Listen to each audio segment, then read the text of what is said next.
Hello all, welcome to Filmy Krish. ఇప్పుడే Game changer movie చూడడం జరిగింది అండ్ మూవీ బాగుందా లేదా, చూడొచ్చా లేదా అని డిస్కస్ చేసుకుందాం. అండ్ మూవీ రివ్యూ ముందు ఒక చిన్న రిక్వెస్ట్ అండి, ప్లీజ్ సబ్స్క్రైబ్ చేసుకొని పెట్టుకోండి నా ఛానల్ ని. చాలా మంది వీడియోస్ చూస్తున్నా కూడా సబ్స్క్రైబ్ చేసుకోవట్లేదు. ప్లీజ్ సబ్స్క్రైబ్ చేసుకోండి అండ్ సపోర్ట్ చేయండి. అండ్ మూవీ రివ్యూ విషయానికి వస్తే, అండ్ గేమ్ చేంజర్ ట్రైలర్ చూస్తే మూవీ స్టోరీ అర్థమైపోతుంది. మూవీలో అన్ప్రెడిక్టబుల్ గా ఏమీ లేదు. ట్రైలర్ చూసిన ఎవరైనా ఆ స్టోరీ చెప్పేస్తారు. సో మూవీ కంప్లీట్ గా ప్రెడిక్టబుల్ గా వెళ్ళిందని చెప్పొచ్చు. మూవీలో ఏదైనా చెప్పుకోదగింది ఉంది అంటే అది Ram Charan performance. Starting to end చాలా బాగా పర్ఫార్మ్ చేసినాడు. అండ్ ఆయన ఫాదర్ క్యారెక్టర్, అప్పన్న క్యారెక్టర్ కూడా చాలా బాగా డిజైన్ చేసినారు. చాలా బాగా పర్ఫార్మెన్స్ కూడా చేసినారు. అంతే, ఇంకా మూవీలో చెప్పుకోవడానికి ఏమీ లేదు. చాలా predictable story, irritating characters and cringe performance. Shankar sir ఇంత పెద్ద డైరెక్టర్ అయ్యుండి ఇలాంటి ఒక స్క్రిప్ట్ ఎంచుకోవడం చాలా దారుణం. అసలు ఆల్రెడీ ఇంతకు ముందు ఇండియన్ 2 అని చెప్పి చాలా పెద్ద దెబ్బే కొట్టిండు. అంతకన్నా పెద్ద దెబ్బ ఇది. దీనికి మూవీ 4 years టైం తీసుకుంది.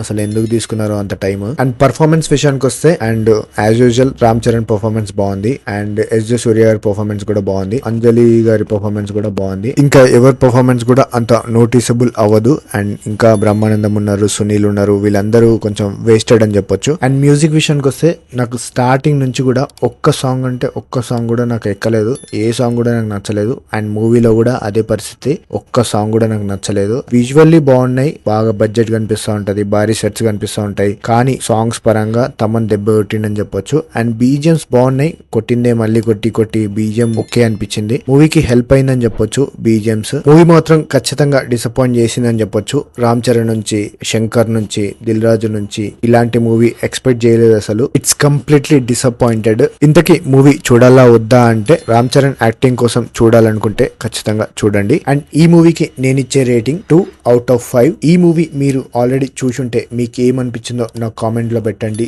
ఈ వీడియోకి ఒక్క లైక్ కొట్టండి. ప్లీజ్ సబ్స్క్రైబ్ చేసుకోండి. మీ సబ్స్క్రైబ్ వల్ల నాకు చాలా సపోర్ట్ దొరుకుతుంది. అండ్ ప్లీజ్ సపోర్ట్ చేయండి. అండ్ ఈ సంక్రాంతికి ఇంకో 2 మూవీస్ రిలీజ్ కాబోతున్నాయి. ఫస్ట్ డే ఫస్ట్ షో చూసి అండ్ రివ్యూ పెడతాను కూడా. అండ్ ప్లీజ్ సబ్స్క్రైబ్ చేసుకొని పెట్టుకోండి. Signing off Filmy Krish.